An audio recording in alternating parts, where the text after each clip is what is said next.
It is my pleasure to welcome you to the inaugural Nancy Marzella lecture on women and American Catholicism, entitled Enslaved to the Jesuits, What Women of the First U.S. Diocese Can Tell Us About Women in the Church. Before the main event, I'd like to offer 2 housekeeping items. Firstly, this conversation will be recorded and will be made available on our website after the event, so in light of that, please silence your cell phones. Secondly, we would like to draw your attention to 2 exciting upcoming events at the Boise Center.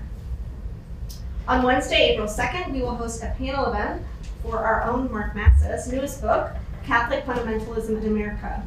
The panel will feature Randall Ballmer, M. Kathleen Caveney, Mark Massa, and James O'Toole.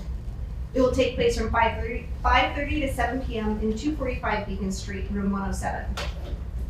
And on Saturday, April 5th, we will host our 5th annual graduate student conference entitled Accessing the Divine, Religious Sources of Resilience in an Age of Political Turmoil. The conference will take place from 9 a.m. to 3 p.m. at 245 Beacon Street, and it will feature grad presenters from BC, Harvard, Princeton, Howard, Marquette, Loyola Marymount, and more. To learn more about these and our other events, please visit our website, bc.edu/Boise. And if you prefer to get your information in trendier ways, we encourage you to sign up for our email list and follow us on social media. And now it is my pleasure to turn over the podium to the director of the Boise Center, Father Mark Massa. Thank you, Jeannine. 2 people I have to thank. First of all, Susie Richards, Susie Coker, and what I always say, whatever works at the Boise Center is due to Susie, so thank you, Susie. And Maddie is our wonderful graduate assistant who personally put together and is overseeing the graduate conference that was just on the board, which is thousands of moving parts. So Maddie, congratulations. You made it look effortless, and I know how much effort it takes, so thank you. I have a wonderful cousin named Nancy Marzella. Nancy, stand up here, please. Nancy and I grew up in a little town. Turn around. No, I'm not going to hit you, I promise. Nancy and I grew up in a little town in Ohio called Jesuit, Ohio, and her parents, Clara and Bill Alia. No, you can't sit down yet. They always hosted the famous post-Christmas Eve Midnight Mass party, which I started going to when I was 10 years old, and I felt so sophisticated because you had all these adults. Of course, we were never allowed to have any liquor, but there was all this food and stuff. So some of my most pleasant memories of growing up are due to the elders. So thank you.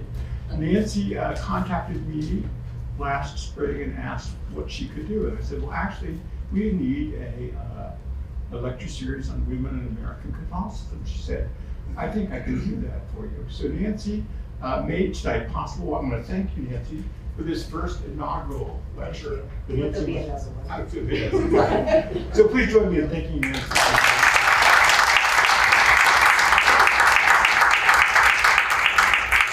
I think this is a photo.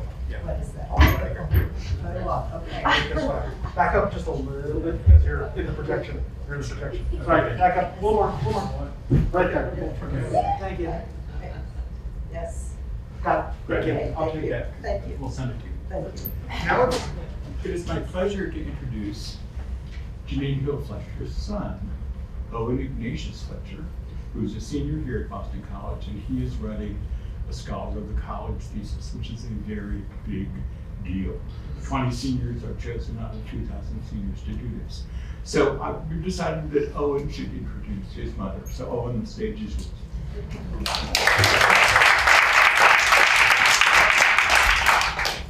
Thank you. So Dr. Jeannine Hill Fletcher is a constructive theologian writing at the intersection of Catholic systematic theology and issues of diversity, including gender, race, and religious diversity. A professor of theology at Fordham University in the Bronx, New York, she also serves on the board of the Northwest Bronx Community Clergy Coalition, an intergenerational, multiracial, multi-religious grassroots organization committed to racial justice and economic diversity in New York City and beyond. She is the author of The Sin of White Supremacy, Christianity, Racism, and Religious Diversity in America, published by Orvis in 2017, and her new book, entitled Grace of the Ghosts, A Theology of Institutional Reparation, has just been published by Fordham University Press this spring. On top of all of this, she's also my mom. Now, when I told my friends and colleagues that they should come to this talk, naturally they asked what it was on. And women in the church and slave-holding Jesuits, topics that I discussed with my mom when I was growing up, maybe shocked some people. But this shock and maybe some interest, and maybe some of those people showed up today, really made me proud to be her son. So with everyone gathered here, it's my honor to welcome Dr. Hill Fletcher to Boston College and to tell her, good luck, Mom.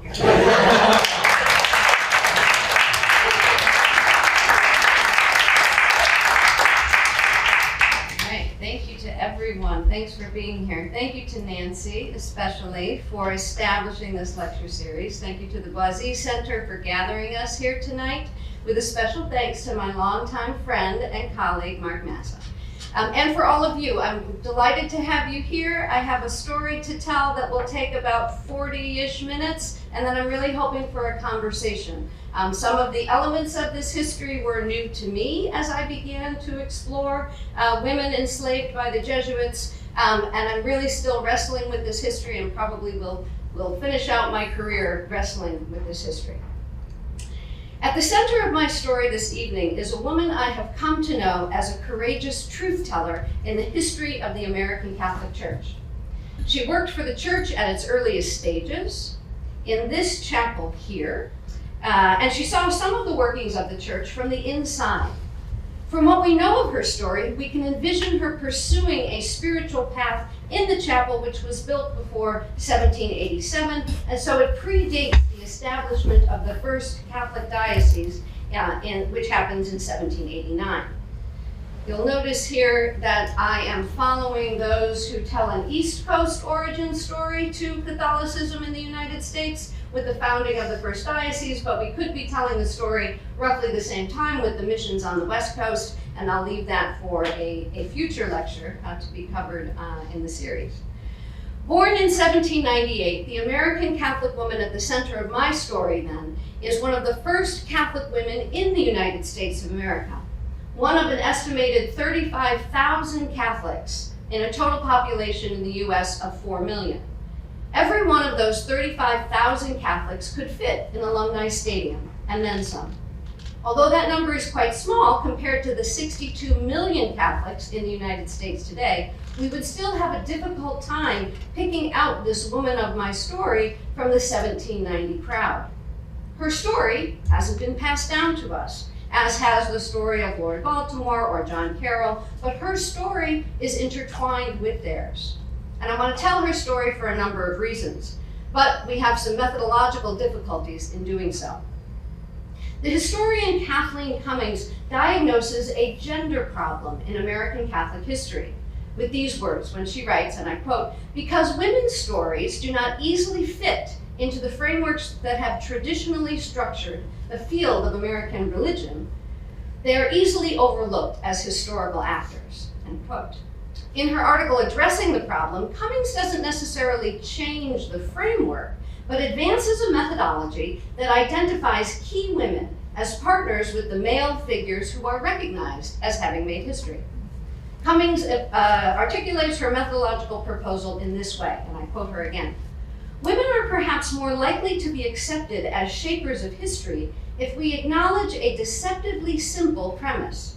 Many of the developments that we recognize as central to the development of US Catholicism simply could not have happened without women's consent," end quote. These developments could not have happened, she writes, equally importantly, without women's wageless work, as she titles that article. Focusing on ordained members of the faith, Cummings concludes, by studying women religious and male priests side by side, it's possible to appreciate how deeply invested Catholic sisters were in the projects of the American Church. It also makes it more difficult and less justifiable to isolate their stories in separate chapters and separate books. In effect, Cummings proposes that we take the history we've received and expand the scope to recognize female as well as male actors. This can be especially effective when women religious were invited into partnership in support of the institutional church.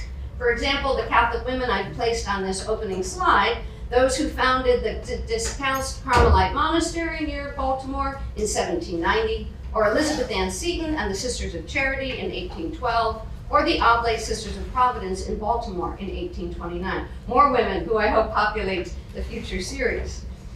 In some ways, Cummings' method is a necessary corrective because history as we have received it is androcentric. For those of you who are students in the audience, for all of us, that simply means male-centered. But for those of you who are students in the audience and need to report on this event, you might use the word androcentric to describe the history that we've received. And this is perhaps the first principle of any study of women in American Catholicism, but it actually runs through the whole of the Christian tradition. In 1983, Elizabeth Schutzler Fiorenza named a similar problem in attempting to reconstruct the lives of the first Christian women with the fragments found in New Testament sources. She wrote, and I quote, "The androcentric selection and transmission of early Christian traditions have manufactured the historical marginality of women," end quote. Androcentrism places women on the margins of the story, Schutzler Fiorenza proposes, even if they were central to the historical reality. Schutzler Fiorenza's hermeneutic of suspicion toward male-centered and male-authored sources, as well as her project of imaginative reconstruction, where references to women in androcentric histories are but the tip of the iceberg, where the expansive nature of women's experiences lie under the surface and hidden from view. These two features, these two methodological principles, androcentric, the hermeneutic of suspicion to androcentric sources, and the imaginative reconstruction, these two key methodological principles remain for the recovery of women in American Catholicism even today. So with Cummings in 2009 and Schutzler Fiorenza in 1983, we have methodological challenges and opportunities which may run through all the future lectures on women in American Catholicism, especially in the early historical stages. We have androcentric history and sources, but we can expand the lens to see women side by side as partners in the work of the Church. We can take references to women as the tip of the iceberg and engage in imaginative reconstruction to envision the wide range of women's stories that are still submerged from view. Cummings' approach in expanding the lens to see women religious working side by side with male clergy to create the institutions of the American Church is an important strategy, but it leaves the androcentric structure of our telling of history in place. And it can still fall into the genre of church history as hagiography, which I think is problematic. That is, hagiography that presents an idealized version of these lives. The genre of hagiography elevates the narrative to see the work of men as the work of the Church, as God's work, and Cummings' proposal does little to challenge that hagiographical leaning. Indeed, it simply sweeps women into the genre, where they become partners in an idealized version of the Church. The question I have for us tonight is, how might we tell a more complicated story of the creation of the American Catholic Church, one that resists the hagiographical urge?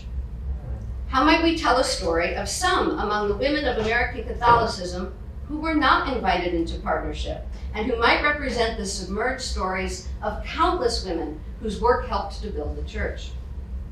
With the stories of enslaved Catholics, we can write a more critical account of the life-giving and life-threatening work of the Church, in hopes that when our ancestors read our lives as history, they will see that we have written a history that chooses life. Methodologically then, I'll start with America's first diocese to see if we can reconstruct something of the life of one woman, Nelly Mahoney. We can center Nelly not only from the Jesuit sources that reference her, but also with family histories passed down orally through the generation. With these, and Saidiya Hartman's method of critical fabulation, we will read not only the spidery script of the Jesuits, but also their silences and gaps, to play with and rearrange basic elements of the story, and to consider the sequence of events in divergent tellings of the story, and to consider this history from contested points of view, so that we displace the received or authorized account, and we imagine what might have happened, what might have been said, or what might have been done. with Nelly at the center, will allow John McElroy to serve a supporting role in imaginatively reconstructing the life of this one woman, but from her to consider many, many other women as well. McElroy not only adds critical details to the story, but connects this history more intimately with our own here at Boston College. With Mahoney and McElroy, we can ask, what does this history of some among the first women in American Catholicism have to do with us today? To talk about Nellie Mahoney, a woman who helped build the church in America's first Catholic diocese, we need a little of the backstory. The first Lord Baltimore, George Calvert, sought a royal charter from Charles I in the hopes of an unpersecuted Catholicism in the so-called New World. Calvert's son, Cecilius, the second Lord Baltimore, established the Maryland colony in 1632, where the policy for land distribution was that 2,000 acres would be given to any person responsible for bringing 5 men to the colony. And here we note that it's not just the androcentric telling of history or writing of history, but the male-centered practices that it was 5 men who would count for this land distribution. Jesuit priests used these policies to acquire land, as various priests brought with them Catholic servants, who would be the requisite 5 men, and had them work with them in Maryland. By this method and others, the Jesuits acquired more than 9,000 acres by 1727. But legislative record suggests that a growing Protestant majority Maryland was not the welcoming home Lord Baltimore had envisioned, since in 1715 the Maryland Assembly placed levies on Catholic servants, and there was a crackdown on the importation of Catholic indentured servants. Catholic priests then increasingly turned to enslaved labor, and amid growing fears of government confiscation of their properties, the Jesuits began keeping close records of their human holdings. By 1765, the Jesuits operated 8 plantations with a total acquisition of more than 12,000 acres, roughly 20 square miles, enslaving 192 people to support their plantation economy. When the Jesuits faced worldwide suppression of the order in 1773, the American Jesuits changed their name to the Corporation of Roman Catholic Clergymen and held on to their land and human property. Nellie Mahoney was born into a family of enslaved Catholics, whose foremother, Anne Joyce, was an indentured servant for the 3rd Lord Baltimore, Charles Calvert, around 1675. As the family history recounts, Anne's contract, held by Lord Baltimore, was sold to a wealthy planter. But this planter refused to acknowledge her indenture, burning her indenture papers and rendering Anne Joyce enslaved. The family kept this memory, the memory of this injustice, for over 100 years, and in 1791, Anne Joyce's descendant, Charles Mahoney, petitioned the Maryland General Court for his freedom. By this time, Charles Mahoney was enslaved to the Reverend John Ashton, a former Jesuit who had become a member of the Corporation of Roman Catholic Clergymen. The year Nellie Mahoney was born, her uncle Charles was in the midst of a decade-long legal battle for his freedom, in which he would take his siblings with him, as this 1798 ad placed by Father Ashton reflects. Ashton is seeking the return of Nellie's 2 uncles, Charles and his brother Patrick, who Ashton believes to have, quote, run away. Ashton's ad gives us a glimpse into the family story when Nellie's uncles had been away for about 3 weeks. Ashton arguing that they had, and I quote him in the ad, pretended that they are set free by the verdict of a jury in the last general court, but were ordered by the court to return home till a point of law should be settled relating to their case. They refused to do so. And end of the quote from the ad there. Charles and his brother Patrick presumably did return to Prince George's County, since the legal battle for freedom continued in the courts. And when Nellie was just 1 year old, her uncle was successful in his suit, and the court recognized him as a free person in 1799.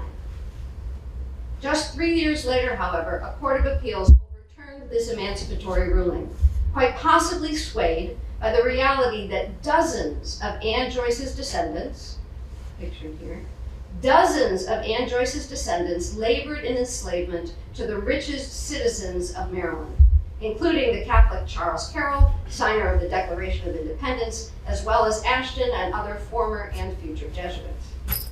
At just 4 years old, Nellie Mahoney was among those held in bondage by the richest Catholics of the Baltimore Diocese. If her uncle had successfully acquired his freedom by tracing his lineage to Anne Joyce, a free woman, then all of Anne's descendants would be free according to the legal decision, including Nellie's father and one imagines Nellie herself. Let me ask you, what's your earliest memory? Could Nellie Mahoney have remembered this foretaste of freedom taken from her at just 4 years old? With this dramatic opening to Nellie's life, we're already in a moment when we can ask, what do we learn from this early episode of women in American Catholicism? Does this reveal a church intertwined with political power, even in a nation that purportedly advocates for a separation of church and state? How do we understand the experience of women within that church, within that sort of a church, then and now?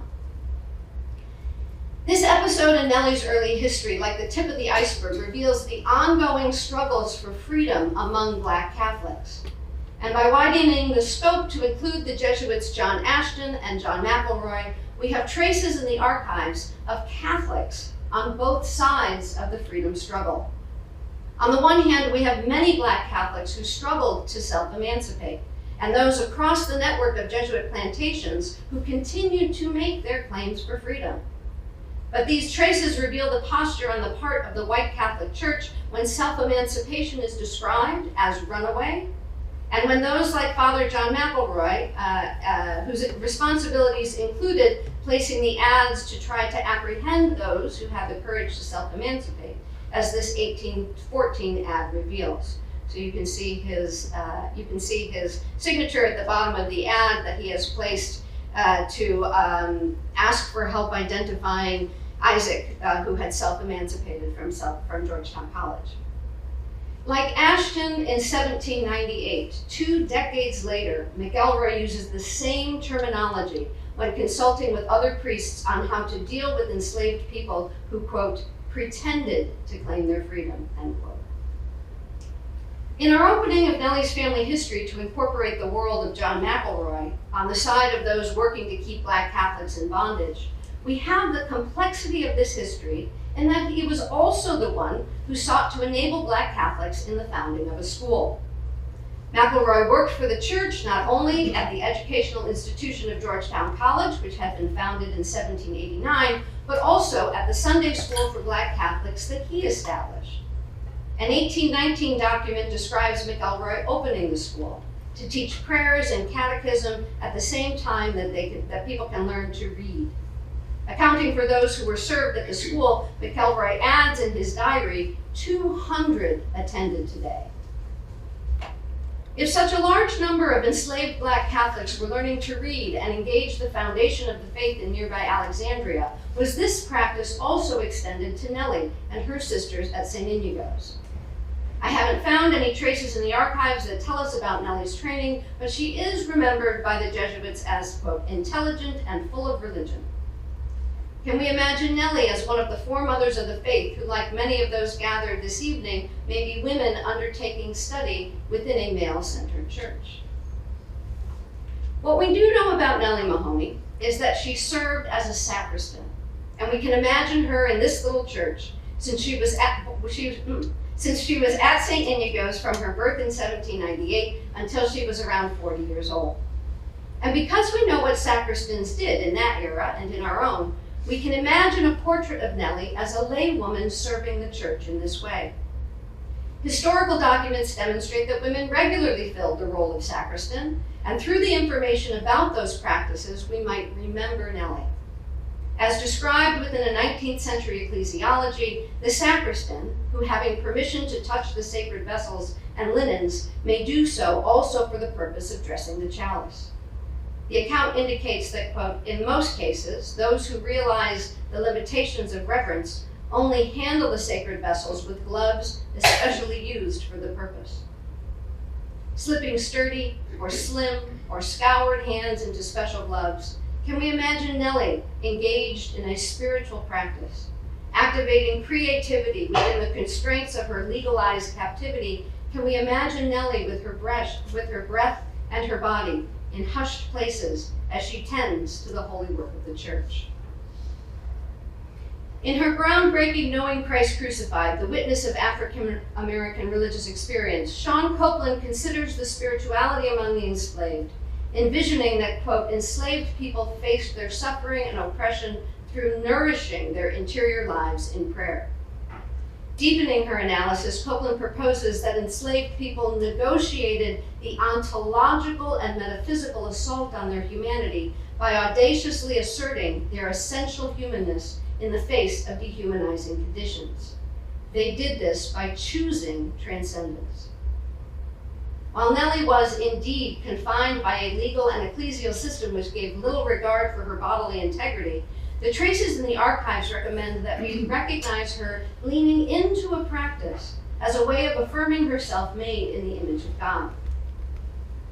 Studying the spiritual inheritance of Black Catholics in Southern Maryland, archaeological historian Laura Mazur expands. She writes, "It's clear that people of African descent used Catholicism and Catholic objects to negotiate enslavement and its racial legacies in order to promote their temporal and spiritual well-being.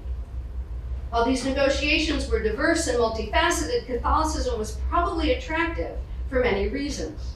The theological role of saints and spirits and their embodiment in material objects was not incongruent with West African spiritual practices.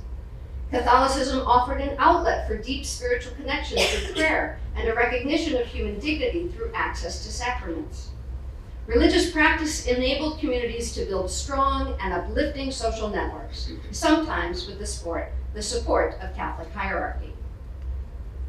Mazur's archaeological evidence of Catholic material culture supports a portrait of enslaved Catholics blending the faith with African traditional forms. But an insider's view of Jesuit spirituality might provide another lens on Nelly's practice. What might it sound like in our ears to hear Nelly through the centuries in the quiet space of the chapel, intoning the words expressed from the days of St. Ignatius to our own? Can we hear Nelly pray? "Lord, teach me to be generous, to serve you as you deserve, to give and not to count the cost, to fight and not to heed the wounds, to toil and not to seek for rest, to labor and not to ask for reward, except to know that I am doing your will." In addition to her role as sacristan, we know that Nelly tended a home, cooking and keeping the house habitable, enacting an embodied care for those who lived there. And while we don't have Nelly's own words, in writings of her era, we see Christian women interpreting their homekeeping practices aligned with Jesus' practice of a holy hospitality.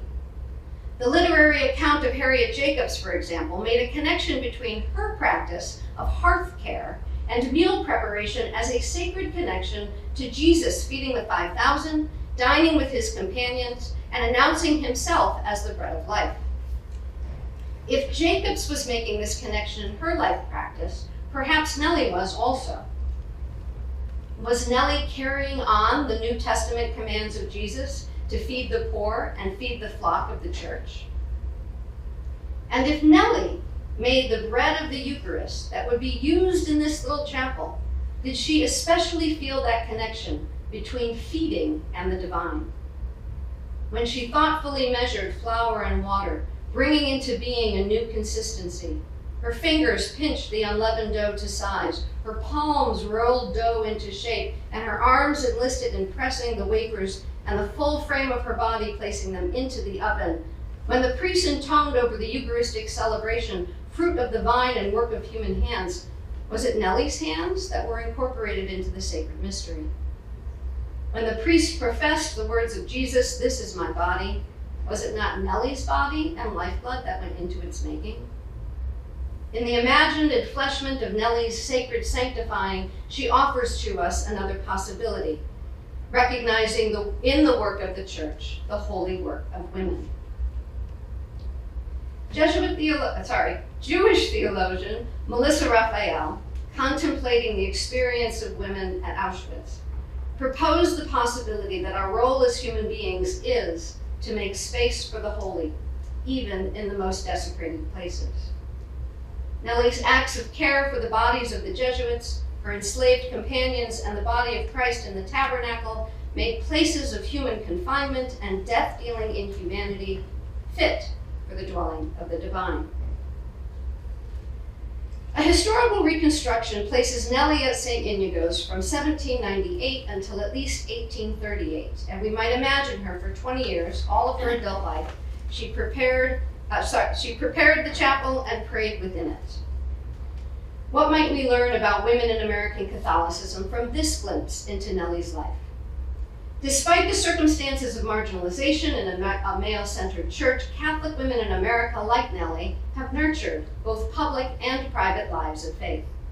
They have crafted an intimacy in a relationship with God, and they have prepared the intimate spaces for others to enter into a relationship with God, in a particular way in the gathering space and celebration of the Eucharist. As Nelly's witness allows us to ask, have not women been incorporated into the sacred mysteries of the Church throughout American Catholic history?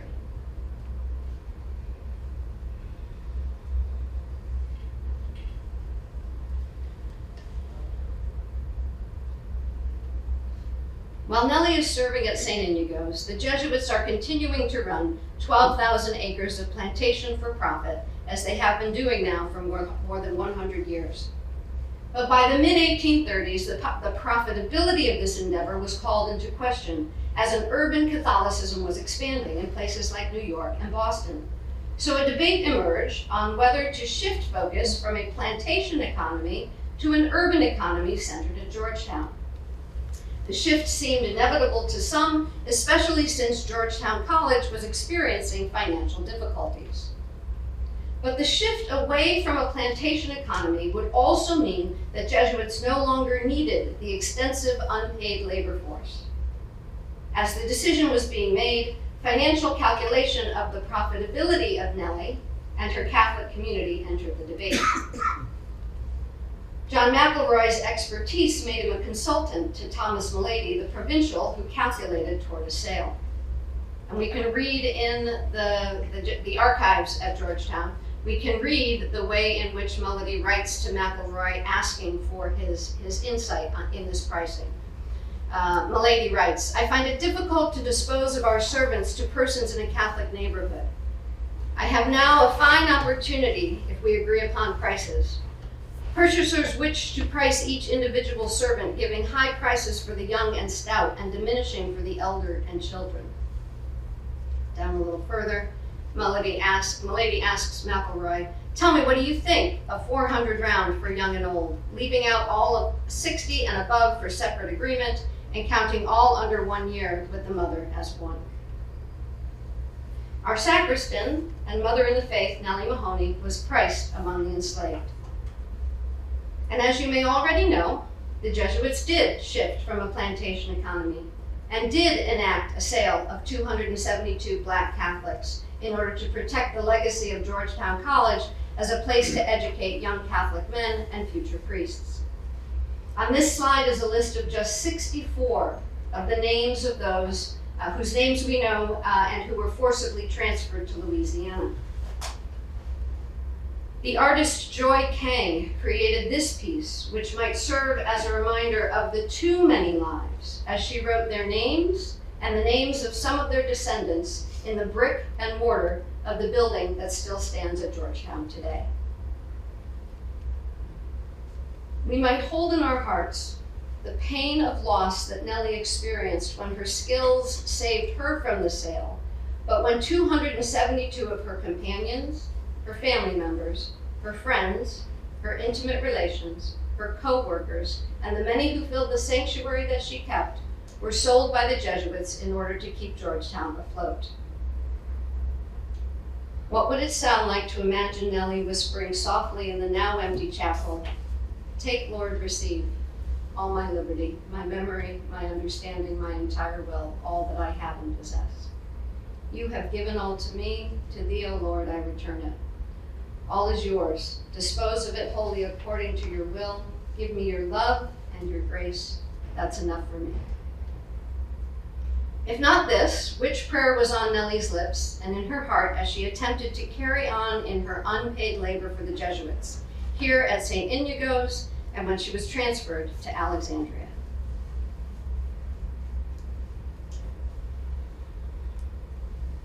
John McElroy and Thomas Milady were not the only Jesuits involved in the discussion and debate surrounding the sale. Superior General Jan Ruthen from afar and the many Jesuits who served on the plantations and at Georgetown were part of the debate, both preceding and after the sale. And when a wider public became critical of the sale, the Jesuits themselves were placed in a precarious position. It's also from the archives that we know that the sale unsettled some within the Jesuit community. As Father Dubuisson writes to the Superior General Jan Ruthen in 1839 regarding the sale. He writes, I've only included a portion of it. He writes, this is Dubuisson to the Superior General Jan Ruthen.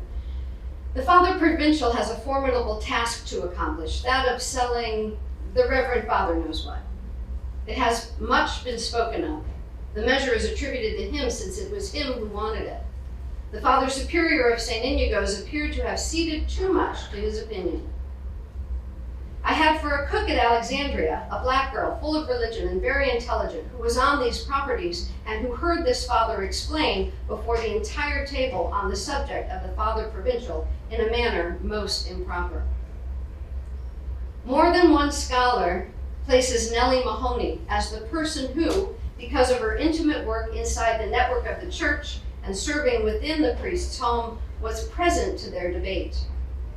And we piece together the story that Nelly continued to tell of this internal dispute, because in 1843, 5 years later, Father Zaransky describes her, an excellent cook and industrious servant and housekeeper and sacristan belonging to us.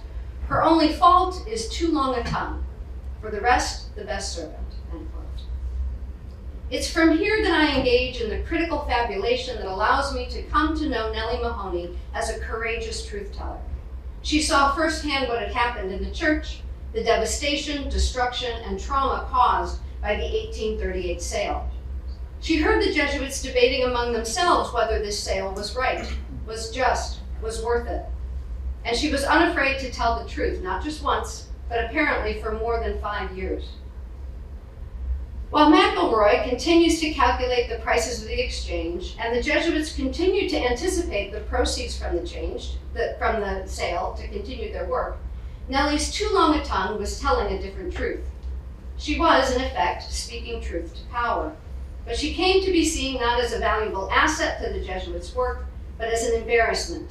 And we know this from an 1850 letter that another Jesuit father, Father Woodley, pens, where he writes, I have parted from Nelly to a very good Catholic. This is 1850.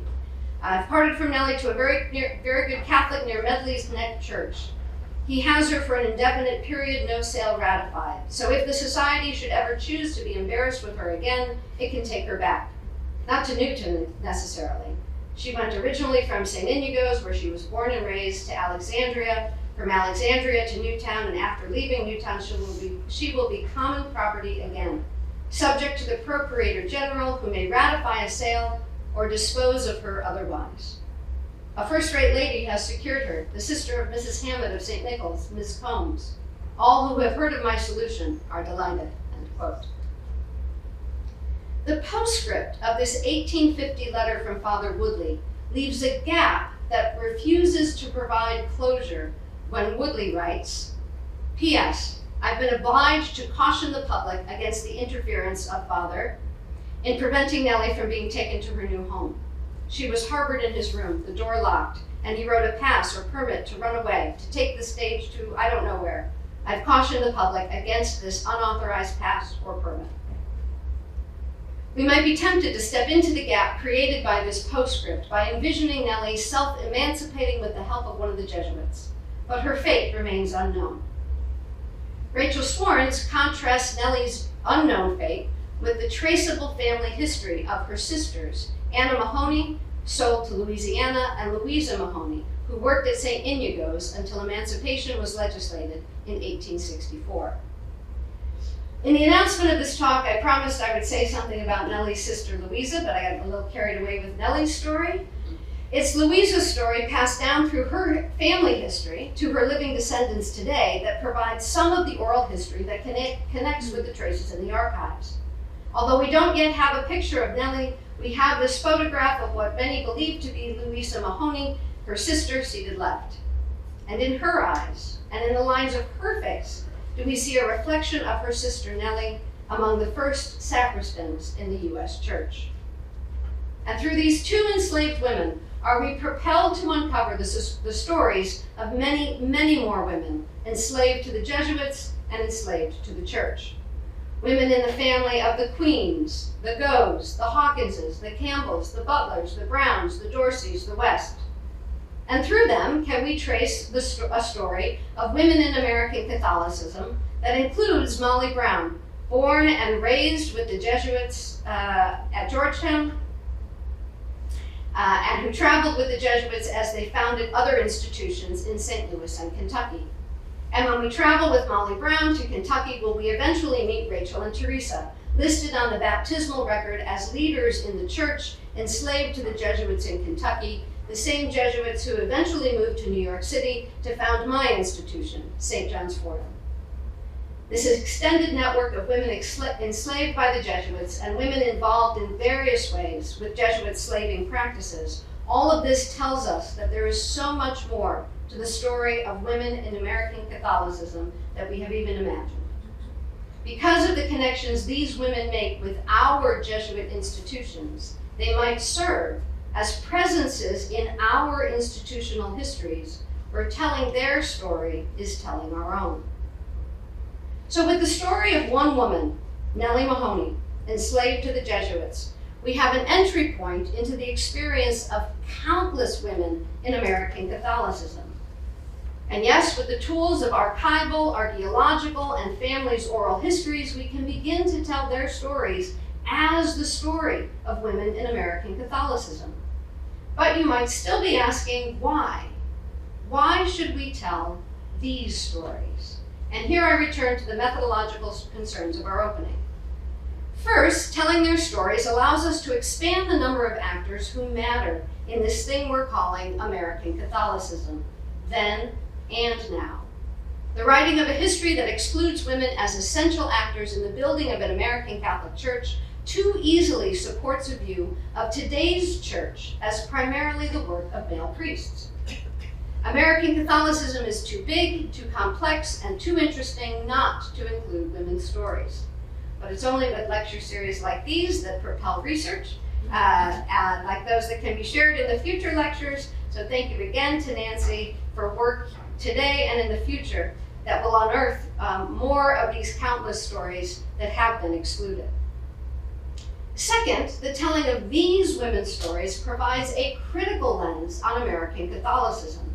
Such a critical lens might be rendered as a methodological principle that we begin to tell the story from the vantage point of a preferential option for the least in social standing, the least in economic access, then and now. And in that way, we will be forced to build a new story from the ground up. This might help us to forestall some of the harms of hagiography, which elevates some actors over others and erases the sinfulness which is part of our collective history. Here too, the relationship between then and now is crucial.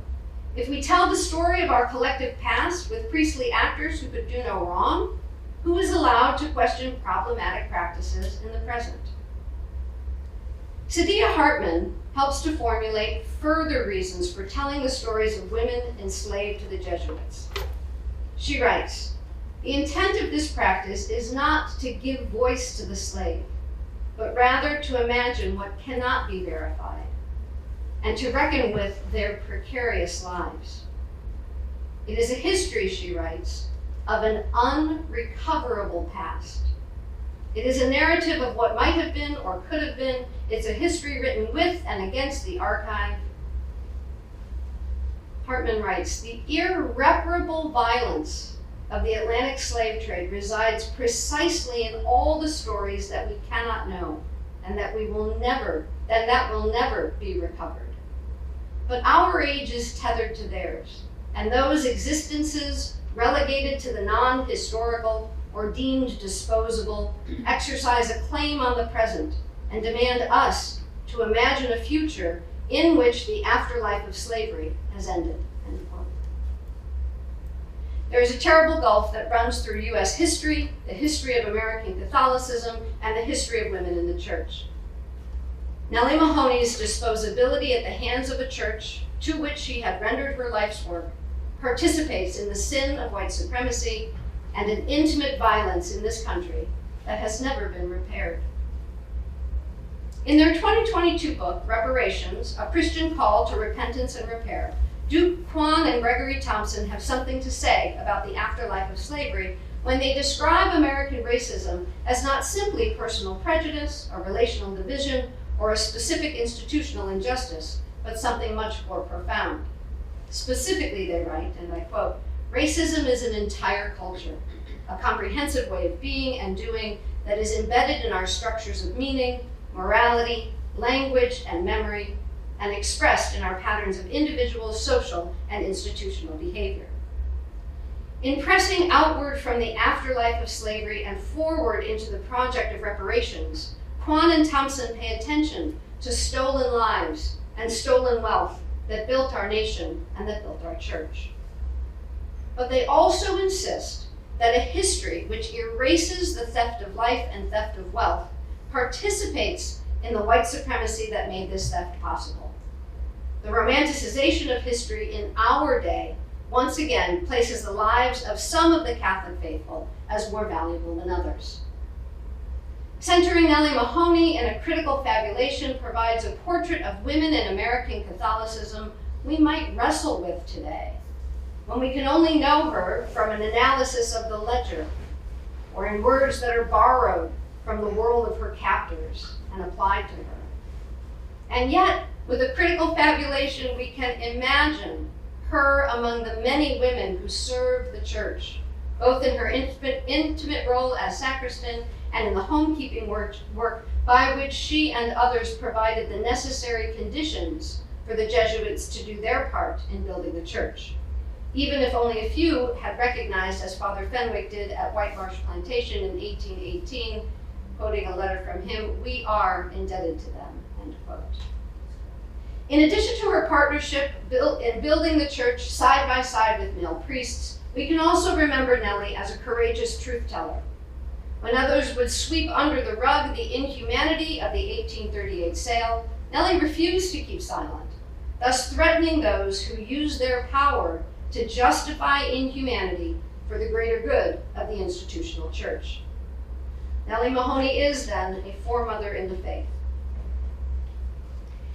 In the prologue to her reconstruction of the extended Mahoney family, Rachel Swarns writes, and I'm quoting her here, "The sisters' footsteps have faded over the course of centuries. The Mahoney sisters, like millions of other enslaved people, were effectively silenced. As a result, there are questions about their lives I cannot answer, personal experiences I cannot depict. Sometimes," Swarns writes, "as I studied the spidery script of the Jesuits' handwritten letters, the sisters and their ancestors seemed like ghosts, passing through the world, leaving barely a trace." End quote. In my own work, I take up a similar posture to the elusiveness of the stories of enslaved Catholic women, but I incorporate also the critical theoretical perspective of sociologist Avery Gordon. For Gordon, ghosts exist as a living reality marking the absent presences of those who have been violently written out of history. They're there, so Gordon renders, to make an appeal to the living. Ghosts announce a something to be done in revisiting, reconstructing, and reworking history. Our reckoning with our ghosts is for the purpose of a transformed present. Gordon writes, and I quote, "Indeed, to fight for an oppressed past is to make that past come alive as a lever for work in the present," end quote. By encountering the ghosts, we are suspended between a time that has passed, a present that remains terrifying, and the possibilities of a future that might be otherwise. I close with gratitude for being invited to share what I have learned of Nelly's story here tonight, in the hopes that in telling such stories of women in American Catholicism, we might continue to recreate the church. Thank you.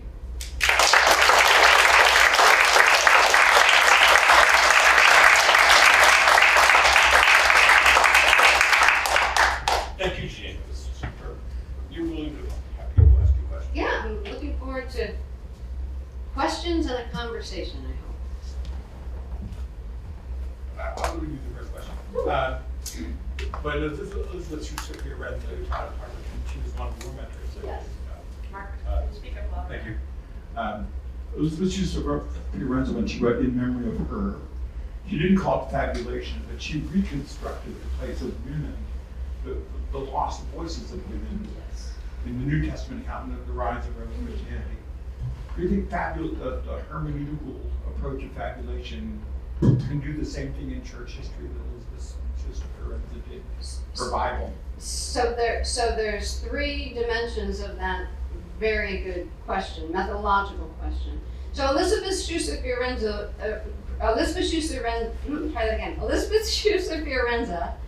her imaginative reconstruction, right, attempts to use the pieces of what's there in the New Testament to expand our imaginings of what women might have been doing in the ancient world, right? And there's a kind of a dance with history there, right? That we have the residue of women's experiences written into the New Testament, and she uses this is Shusik Fiorenza, she uses the little pieces that are there, and she says, well, if we can see women as leaders in this letter from Paul, we can see women as leaders, and they're named, but there's just two of them named. They probably represent many, many, many, many, many more women, right, who were doing this work. So that's her tip of the iceberg, and imaginative reconstruction is part of the same project.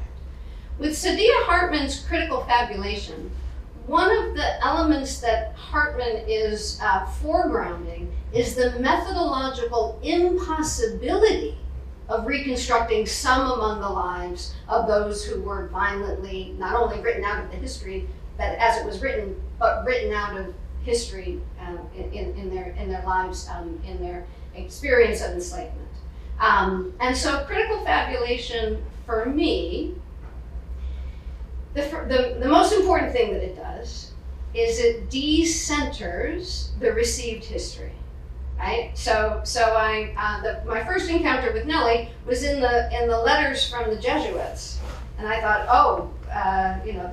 the little snippets that I have. I think maybe one of the first ones I had was that she was the housekeeper and sacristan, and her only fault is too long a tongue. Right. And so I thought of this from Woodley's perspective. Okay, what is she doing, right, that is annoying him that he names her that way? And so the fabulation says, right, maybe I don't know for certain what Nelly was saying, right, but I can piece together other elements, and I can imagine that she was telling that truth about that disagreement among the Jesuits. I'm a theologian. Part of the work that I do, right, envisions the pieces of our tradition, right, both past and future, to think about how we're constituting ourselves in the present. And so I'm very much at home with Hartman's fabulation, because there are elements of the story that a historian might say, oh, well, you can't prove that. Yeah, that is correct. I cannot prove that, right? But that's part of I have to find Hartman's words here. That's part of the irreparable damage of these lives that were disposable. Right? So critical fabulation does a little bit more of the critical dimension of asking us, why don't we have access? And it's not just because the historians decided not to write about enslaved women. It's because enslaved women's lives themselves were erased.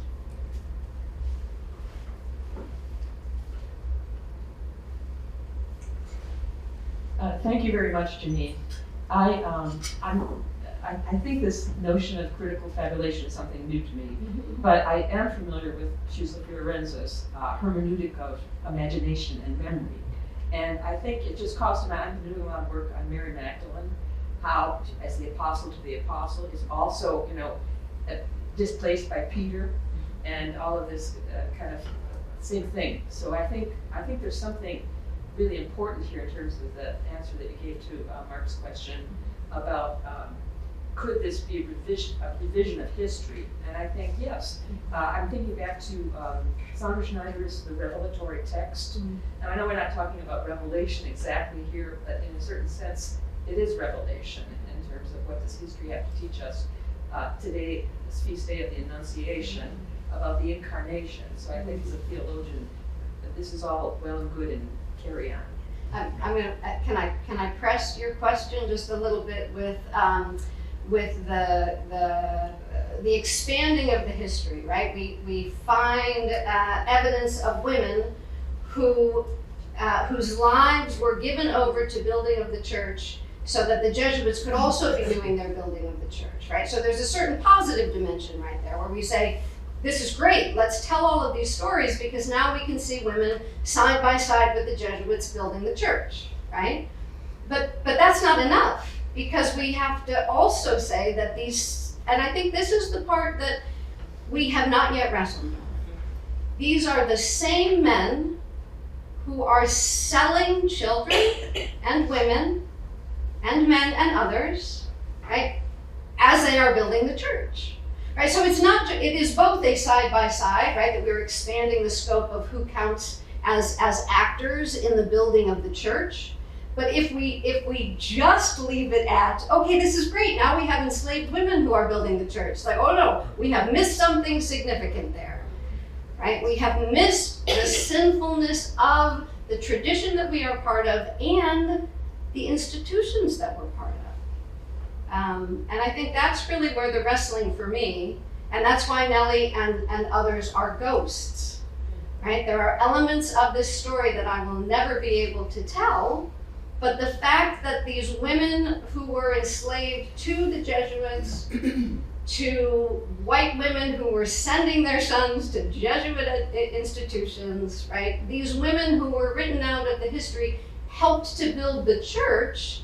But it was a church that was dehumanizing them. It was a church that was counting them as disposable. And we see that in the letters, the language that they use. So that's the piece of this history that I continue to wrestle with, right? Because we have lots of wrestling with this history of enslavement, where folks have been willing to say, yeah, but that's not real Christianity, that's not real Catholicism. And it's like, well, how do you do that? How do you say, right, that the founder of my institution, at Fordham, that the founder of my institution was in fact a leader in the church, and he simultaneously was a slaver?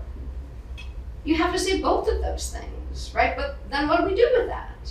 And that's kind of the place in my own work. We have to tell these stories, and then we have to figure out what we do with them, right? But until we tell the stories, we just kind of sweep it under the rug. No, we don't want to talk about that, right? So the story of Georgetown was put on the front page of the New York Times in 2016. And I don't know how it was around Boston College, but at Fordham it was like, whoo, at least we're not Georgetown, right? You know what they do, right? And part of the work that a colleague and I have been doing at Fordham is really to say, we don't stand above this history. All of the Jesuit institutions are part of this network of this history, so let's tell the truth about it, right? Because that's what our tradition invites us to do, right? Not to have myths that we're perfect human beings, but that we're sinful, and we're a church that is saints and sinners, all of us. So that was my long answer, apparently, to your question. John. Oh. Sure. Sean Copeland, to whose work I am so indebted. This was really brilliant. Thank you so very much. I think your point that none of us are above it is really very important to make. I mean, McElroy, Paul over there. I mean, this is that Holy Trinity school is the forerunner, if I'm not mistaken, of Holy Trinity Parish in Washington, D.C., which has its own legacy of the ostracism, ostracizing Black Catholics over time. The other thing that this does is remind us that, in fact, there were Black Catholics in the 18th century. Coincident in around 1798. This is coincident with a number of Protestant churches in the South, in the Carolinas. So that, in fact, it's remarkable that people keep asking, are there Black Catholics? Which, of course, is quite enraging to those of us who are. As if we're some sort of alien people dropped down from somewhere. And so I think that's the other thing that's also at stake in these stories and in Grace of Ghosts. So thank you very much, really, for coming in and sharing this with us. I really appreciate it. Thank you very much. Thank you. Can I expand also on Sean's? One of the challenges in working with the archives is that it's very, very painful to read some of the ways that the Jesuits talk about enslaved Catholics or Black Catholics. But it's from McElroy's hand, and it didn't fit in my story. It's from McElroy's hand that we learn in I don't know, maybe 1798, maybe 18 something, of a funeral for a Black Catholic girl who was 17 years old, Suki, and 400 people attended that funeral. That's an enormous number of people to attend anyone's funeral, Yes. right? And so it really presses your question or your insight, Sean. Like, there's a history that just hasn't been told. The work that my colleague has been doing is on the cases of the legal cases that were brought, right? And so at the same moment that we are hearing McElroy put in an ad for Isaac, right, who has so-called run away, we can think about the courage of enslaved Black Catholics who self-emancipate, right? And intertwined with a legal system, right, that is granting freedom but then taking it back, right? And so I think that there's a story to be, there are countless stories to be told of the courage and the creativity, and some of that work is being done. But in the 21st century, Yes. right? That history should have been written all the way through. Hi, thank you very much for that lecture. Are we supposed to introduce ourselves? I'm not sure. I'm Malcolm, I teach at MIT in history. That was really interesting. I really enjoyed it. I had, just to Sean's point, I mean, the other thing that the history of slavery disguises for some observers in American history is the presence of enslaved Muslims in early Europe. I remember once reading in a religious liberty textbook, some Indian scholars observing that as of 1789 there were hardly any Muslims in the nation. There were many thousands probably. It's just that they were enslaved in places like Georgia and South Carolina and other places. So, I mean, there's an interfaith story or a cross-communal story as well about slavery, and that probably includes women as well. In any case, what I want to ask you is about liberation theology. What's the place of liberation theology in your understanding of theology, of this story, of the church and slavery? And then the other question is about, well, it's about Christianity rather than Catholicism, or the relationship between Catholicism and Christianity. I had a very clear sense of how your story fits into the history of Christianity, of Catholicism, that is to say, of the church, doctrinally and institutionally in Georgetown and so on. What I'm wondering is, since you referred to the nation at several points in time, is how does this story speak to the nation in the sense of the rest of Christianity? Is there a theology here of Christianity as opposed to a theology of Catholicism, which I do hear very clearly? And what would that actually look like? What is the Catholic message for other Christians who are not Catholics? a lot. There were a lot of questions there. Sorry. I was formulating something for the first question, which was Liberation theology. Oh yeah, liberation theology.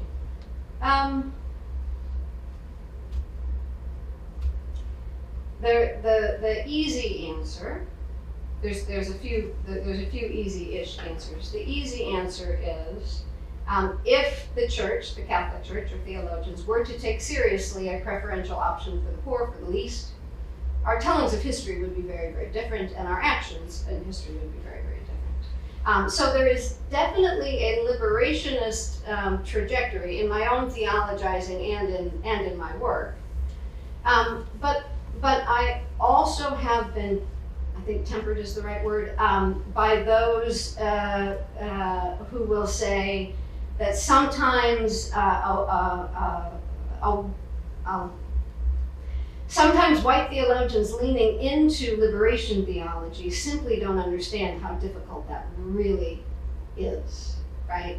How far we really are from the possibility of liberating ourselves in the work of history, in bringing about a kingdom of God, right? That is we are, in light of anti-blackness and white supremacy, we are so far, right? So there's a liberationist impulse, but there's through this work there's a much more heavy heart in terms of the length we need to go, and I feel a little bit self-conscious about the fact I'm going to answer your second question with two books, which is the earlier book was just The Sin of White Supremacy, looking at Christianity in its various forms and the ways in which it has underwritten theologies of supremacy and throughout theologies of white supremacy. I can't remember which pieces I just shared. But it kind of does a U.S. history writ rather large. And in terms of touching down in the nation, I look in some places at the way that theologies underwrote legislation, right? So theologies of Christian superiority underwrote legislations of white superiority throughout U.S. history, right? So that the earlier book kind of does that in a broad sweep. And your attention to the fact that I focused on Catholic here, I made a decision in my own work for this book. Which was that what I'm really aiming towards is transformed institutions, right? And so I'm working with the work of Indigenous scholar Maria Yellowhorse Braveheart, who envisions the possibilities of emerging from out of historical trauma. And I use that I'm following the work at Red Cloud Indian School, where her four-part movement is telling the history, understanding the history, releasing the pain, and having transformation, right? So what I want are institutions that take seriously this past history and aim to repair it. And when I went to kind of really try to tell that story, it was really the institutions that I have been a beneficiary of that I was really wrestling with. So the various ways that Catholic institutions and Jesuit institutions have been both the storehouses of the benefits of white supremacy that were passed on to me. In terms of the nation, I'm answering your question slightly differently, but in terms of the nation, one of the things that I do in this book is I'm surprised at how much I don't know about U.S. history and legislation and the theological kind of support that Catholics gave to legislation that would be basically white supremacist legislation. So I never knew this. Roger Taney, who wrote the Dred Scott decision, Catholic, right? Yes. He was raised in Baltimore, could have been in the orbit of the Oblate Sisters of Providence, but clearly was not, so the Black Catholic sisters ministering in Baltimore, could have been. And so the sense in which Catholics might think about how the theology that was a theology of white Christian supremacy was not just something that was written into tracts that got shelved somewhere, but that they really functioned in the public and in the legislative fields. So what I would say to the short answer, I'm not really good with the short answers, but the short answer is, I hope that this work asks everyone at every institution to say, what's our history? What's our history? It's amazing how many institutions are like, oh, we're social justice, we're racial justice. I'm like, who founded your institution? Oh, we don't know. All right, let's go look at that. And it's not hard anymore to look at it. In the last 10 years, the online resources to reconstruct the many figures who were benefiting from an economy of enslavement, it just has become very easy. Why aren't we all wrestling with these histories? Long answer. Thank you for being here. Wow. Thank you very much. I absolutely love the talk. One of the things that struck me, maybe to build on this conversation of sort of institutions and stories that I see going on, and what I'm really struck by in your talk, and I, over the Christmas break, read Rachel Swarm's in Tucson, is that both of you approach this history by telling stories. Right? You approach this by looking at a narrative and sort of laying that out.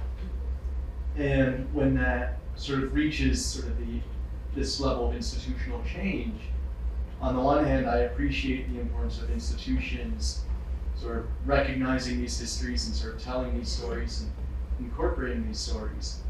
But then the next level that I think about is for institutions going forwards, and I feel like, if you look at maybe like sort of a BC, 5-year plan, 10-year plan, those plans aren't really formulated in the format of narrative. Those are, here are our action steps, here are our fundraising goals.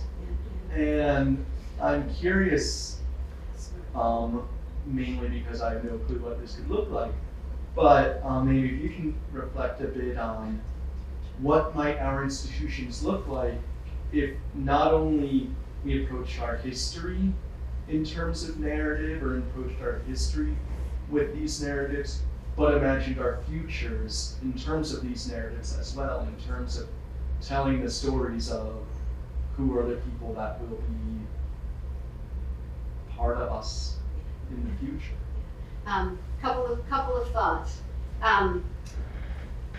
Our institutions do tell stories, and I haven't thought about it in the forward-looking way that you're describing, because you're right, we have action plans, and we have, financial goals, and we have buildings we're building, but institutions also tell stories about what that is. I don't know, you guys, like they're soaring to the heights or something. Whenever there's a campaign, right, it tells a certain story. Right, but you also might look, I haven't done the work on BC's, but our future story at Fordham, New York City, Jesuit, our future story, right, sometimes has the echoes of what we've written as our past story, our history. So we had our 175th anniversary a couple of years ago, and we have this still on our website, knowing that I'm being taped, still on our website, you can go there, and you can see how we tell our history. Right, we tell our history that we were founded for John Hughes to help to educate the poor, struggling Irish Catholics, right, who were floundering on they were really struggling, and we were going to lift them up, right, and we use that story. We use it today to say this is what we're doing. We're lifting people up, right? You see the through line. But if you look at our actual history. In our 1852 catalog, sure, half the students are from New York and New Jersey, but the other half are from slaving states. They're from the Caribbean. They're from so we're telling half the story of our history in order to kind of build on the romantic version that is going to bring us the money, right? And so the real question, I think the real question, not that your question, but the question that your question has embedded or sparked with me is how do we tell the story both truthfully to the past and as a way of saying we want to be an institution that is truthful with our history in order to be a better institution in our present, right? So it's not a surprise that at many places people say, okay, you know, nobody wants to hear that history, right? Nobody wants to hear this history. Like, let's just leave that. Let's just go on with the good things we're doing.